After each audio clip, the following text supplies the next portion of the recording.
Hello दोस्तों, आप दे सकते हैं इस जीवन शांति प्लान से पेंशन लेने के लिए कितने सालों तक इंतजार करना होगा, वह हम आगे वीडियो में समझेंगे। इसके बाद यहां पर इस प्लान की खास बात यह है कि इसमें जो भी आपको पेंशन रेट्स मिलते हैं वो लाइफ टाइम गारंटीड होते हैं। जब आप पॉलिसी खरीदते हैं उस समय आपको एन्युटी रेट बता दिया जाएगा और उस रेट के अनुसार ही आपको लाइफ टाइम पेंशन मिलती रहेगी। अब हम बात करते हैं टाइप्स ऑफ एन्युटी ऑप्शंस की। यहां पर एलआईसी की तरफ से आपको दो ऑप्शन देखने को मिलते हैं। आप सिंगल लाइफ पेंशन भी ले सकते हैं और जॉइंट लाइफ पेंशन भी ले सकते हैं। सिंगल लाइफ में आपको जो है लाइफ टाइम पेंशन मिलती रहेगी, और अगर पॉलिसी होल्डर के साथ कोई दुर्घटना हो जाती है या मृत्यु हो जाती है तो उस केस में जो भी इस पॉलिसी के बेनिफिट हैं वो आपके नॉमिनी को मिल जाते हैं। अगर हम यहां पर बात करें जॉइंट लाइफ पेंशन की, तो उसमें सबसे पहले व्यक्ति को लाइफ टाइम पेंशन मिलती है। उनकी मृत्यु होने के बाद दूसरे व्यक्ति को लाइफ टाइम पेंशन मिलती है, और उनकी मृत्यु होने के बाद उनके नॉमिनी को जो भी डेथ बेनिफिट है वो यहां पर मिल जाता है। अब यहां पर बात आती है कि जॉइंट लाइफ पेंशन में आप किसके साथ मिलकर पेंशन ले सकते हैं। तो यहां पर एलआईसी ने बताया है कि आप अपने grand parents, parents, children, grand children, spouse और सिबलिंग्स, इनको यहां पर आप जॉइंट लाइफ पेंशन में जोड़ सकते हैं। इनके साथ मिलकर आप जॉइंट लाइफ पेंशन भी ले सकते हैं। आइए एलआईसी के जीवन शांति प्लान को एक उदाहरण की मदद से विस्तार में समझते हैं। तो यहां पर उदाहरण को समझने के लिए हम मान लेते हैं कि आपकी उम्र 50 साल की है और आप यहां पर परचेज प्राइस 10 लाख रुपए का लेना चाहते हैं। यानी कि इसमें आप जो पॉलिसी का प्रीमियम पे करेंगे वह 10 लाख रुपए पे करना चाहते हैं। साथ ही यहां पर आपको जीएसटी का अमाउंट भी पे करना होगा, जो कि इसमें 1.8% का है। यानी कि 18,000 रुपए हमें इसमें जीएसटी की पेमेंट करनी होगी। इसके बाद यहां पर हमें एन्युटी पीरियड सेलेक्ट करना होगा। यहां पर आप इस प्लान में ईयरली पेंशन ले सकते हैं, 6 महीने में ले सकते हैं, 3 महीने में, या मंथली भी पेंशन ले सकते हैं।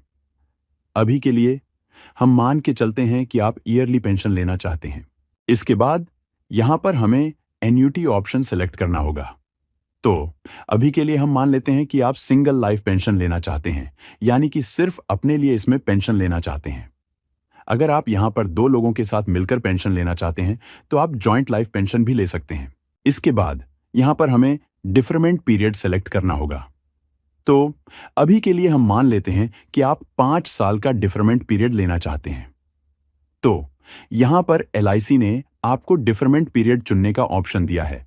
1 साल से लेकर 5 साल तक का डिफरमेंट पीरियड आप चुन सकते हैं।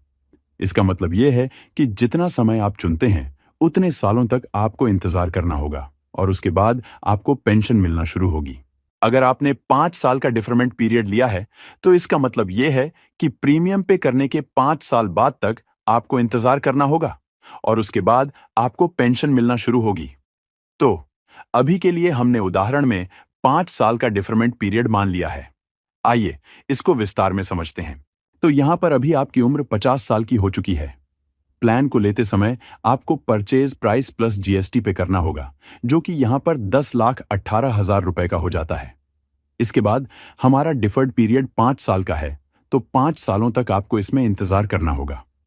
5 साल इंतजार करने के बाद जब इस व्यक्ति की उम्र 55 साल की हो जाती है तो उसके बाद इन्हें पेंशन मिलना शुरू हो जाती है, जो कि इनको लाइफ टाइम मिलती रहती है। अगर हमारे उदाहरण के हिसाब से देखते हैं तो इनको जो ईयरली पेंशन मिलेगी वो होगी 91,300 की ईयरली। अगर आप इस पेंशन को 6 महीने, 3 महीने या हर महीने भी लेना चाहते हैं तो उसका अमाउंट भी आप यहां पर स्क्रीन पर देख सकते हैं। आइए अब एक उदाहरण की मदद से समझते हैं कि अगर पॉलिसी होल्डर की डेथ हो जाती है तो उस केस में इनके नॉमिनी को क्या क्या डेथ बेनिफिट मिलते हैं। अभी के लिए हम मान लेते हैं कि जो भी डिफरमेंट पीरियड है उसके दौरान इनकी डेथ हो जाती है। एलआईसी कहती है कि आपको 2 कैलकुलेशन करनी होगी। दोनों में से जो अमाउंट ज्यादा आएगा वो आपके नॉमिनी को डेथ बेनिफिट के रूप में दे दिया जाता है।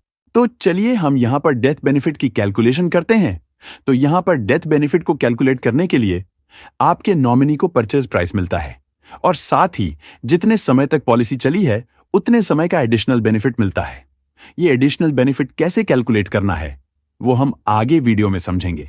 तो अभी के लिए जो हमारा परचेज प्राइस है वह 10 लाख रुपए का है और साथ ही हमें 24 महीने का एडिशनल बेनिफिट भी जोड़ना होगा, जो कि हमारे उदाहरण के हिसाब से 1,63,776 रुपए का हो जाता है। तो यह टोटल अमाउंट 11,63,776 रुपए हो जाता है। और अगर हम दूसरी कैलकुलेशन भी करते हैं तो उसके अनुसार हमें अपने परचेज प्राइस का 105% के हिसाब से कैलकुलेट करना होगा, जो कि 10,50,000 रुपए का हो जाता है। अगर हम इन दोनों कैलकुलेशन में से हायर अमाउंट देखते हैं तो वह 11,63,776 रुपए का हो जाता है, जो कि यह अमाउंट नॉमिनी को मिल जाता है। यह हमने बात तब की है जब पॉलिसी होल्डर की मृत्यु डिफर्ड पीरियड के दौरान होती है। आइए अब एक उदाहरण की मदद से समझते हैं कि जब यह डिफरमेंट पीरियड खत्म हो जाता है और उसके बाद जब इस व्यक्ति को पेंशन मिल रही होती है, उस समय पर इनकी मृत्यु होती है, तो उस केस में इनके नॉमिनी को क्या क्या बेनिफिट मिलते हैं। यहां पर भी दो कैलकुलेशन की जाती है। दोनों में से जो ज्यादा अमाउंट आता है वो आपके नॉमिनी को मिलता है।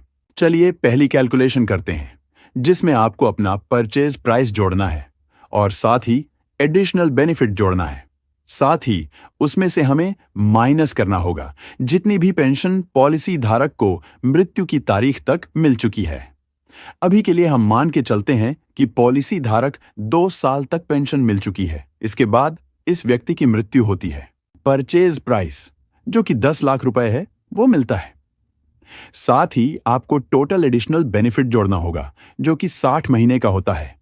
60 महीने का एडिशनल बेनिफिट होगा 4,09,440 रुपए, और इसके बाद जो 2 साल की एन्युटी मिल चुकी है वह हमें माइनस करनी होगी। ये करने के बाद जो टोटल अमाउंट आता है वो 12,26,840 रुपए आता है। इसको हमें दूसरी कैलकुलेशन से कंपेयर करना होगा, जो कि 10,50,000 रुपए का है। इसमें से जो भी ज्यादा अमाउंट आता है वो आपके नॉमिनी को डेथ बेनिफिट के रूप में मिल जाता है, जो कि 12,26,840 रुपए हो जाता है। आइए अब जान लेते हैं कि जो एडिशनल बेनिफिट पर मंथ है उसकी कैलकुलेशन कैसे की गई है। Additional benefit per month calculation करने के लिए LIC ने एक फॉर्मूला दिया है, जो कि है purchase price multiply annuity rate per annum payable monthly divided by 1000 and divided by 12। Divided by 12 इसीलिए किया है ताकि एडिशनल बेनिफिट पर मंथ आ सके। तो यहां पर हमारा परचेज प्राइस 10 लाख रुपए का है। उसके बाद एन्युटी रेट की बात करें तो वो 0.96 मल्टीप्लाई 18.13 हो जाता है, जो कि LIC ने बताया हुआ है। उसके बाद हम इसे डिवाइड करते हैं 12,000 से, तो यहां पर एडिशनल बेनिफिट पर मंथ हमारा 6,824 रुपए आ जाता है। तो यहां पर हमारा 1 महीने का एडिशनल बेनिफिट आ चुका है। अब जितने महीने के लिए आप ये एडिशनल बेनिफिट कैलकुलेट करना चाहें वो मल्टीप्लाई करके आसानी से कैलकुलेट कर सकते हैं। आइए अब जान लेते हैं कि इस प्लान को लेने के लिए क्या क्या कंडीशन दी गई है। तो सबसे पहले हम बात कर लेते हैं मिनिमम परचेज प्राइस की, यानी कि इस प्लान को लेने के लिए कम से कम प्रीमियम आप कितना पे कर सकते हैं। तो वह अमाउंट ये पर 1,50,000 रुपए का दिया गया है। इससे ज्यादा आप जितना अमाउंट भी पे करना चाहें कर सकते हैं। अगर हम बात करें मैक्सिमम परचेज प्राइस की तो उसमें कोई भी लिमिट नहीं है। इसके बाद अगली बात आती है मिनिमम एंट्री एज की, यानी कि इस प्लान को लेने के लिए आपकी कम से कम उम्र कितनी होनी चाहिए। वो उम्र 30 साल की दी गई है। इसके बाद बात आती है मैक्सिमम एंट्री एज की, तो वो उम्र 79 साल की दी गई है, यानी कि 30 साल से लेकर 79 साल तक के व्यक्ति इस पॉलिसी को ले सकते हैं। इसके बाद बात आती है मिनिमम डिफरमेंट पीरियड की, तो वो समय 1 साल का दिया गया है। कम से कम आप 1 साल का डिफर्ड पीरियड चुन सकते हैं। और अगर हम मैक्सिमम डिफर्ड पीरियड की बात करें तो वो समय 5 साल का दिया गया है। अगर हम पहले की बात करें तो पहले यह डिफरमेंट पीरियड 12 साल तक का होता था। इसके बाद यहां पर बात आती है एन्युटी मोड्स की। तो यहां पर आपको 4 मोड दिए गए हैं। आप मंथली पेंशन ले सकते हैं, क्वार्टरली ले सकते हैं, 6 महीने में ले सकते हैं, या ईयरली पेंशन भी ले सकते हैं। इसके बाद यहां पर आपको LIC की तरफ से और भी बेनिफिट मिलते हैं। सबसे पहला बेनिफिट इसमें जो है वह है पॉलिसी लोन का। अगर आपको पैसों की जरूरत होती है तो आप अपनी पॉलिसी पर लोन भी ले सकते हैं। पॉलिसी लेने के 3 महीने बाद आपको यह सुविधा मिल जाती है। इसके बाद यहां पर अगर आप पॉलिसी को बंद कराना चाहते हैं या सरेंडर कराना चाहते हैं तो वह ऑप्शन भी यहां पर आपके पास उपलब्ध होता है। आपकी यहां पर जो भी पॉलिसी टर्म है उसमें कभी भी आप अपनी पॉलिसी को सरेंडर करा सकते हैं और उसकी जो भी सरेंडर वैल्यू होगी वह आप यहां पर ले सकते हैं। अगर हम यहां पर गारंटीड सरेंडर वैल्यू की बात करें तो पहले साल में जो भी आपने परचेज प्राइस पे किया है उसका 75% अमाउंट आपको गारंटीड सरेंडर वैल्यू के रूप में मिल जाता है। लेकिन अगर आप इसे चौथे साल से आगे सरेंडर कराते हैं तो परचेज प्राइस का 90% तक का अमाउंट आपको गारंटीड सरेंडर वैल्यू के रूप में मिल जाता है। तो यहां पर मैं उम्मीद करता हूं कि आपको एलआईसी के प्लान जीवन शांति की पूरी और लेटेस्ट जानकारी मिल गई होगी। अगर आप इसके एन्युटी रेट्स जानना चाहते हैं कि आपको कितनी पेंशन मिलेगी तो वो आप एलआईसी की वेबसाइट licindia.in से जान सकते हैं या फिर आप किसी एलआईसी एजेंट से संपर्क करके भी इसके पेंशन रेट्स को जान सकते हैं। तो उम्मीद करता हूं आपको ये वीडियो पसंद आई होगी। आप हमारे चैनल को सब्सक्राइब कर सकते हैं क्योंकि इस तरह की लेटेस्ट वीडियोस मैं आप सभी के लिए लाता रहता हूं। धन्यवाद।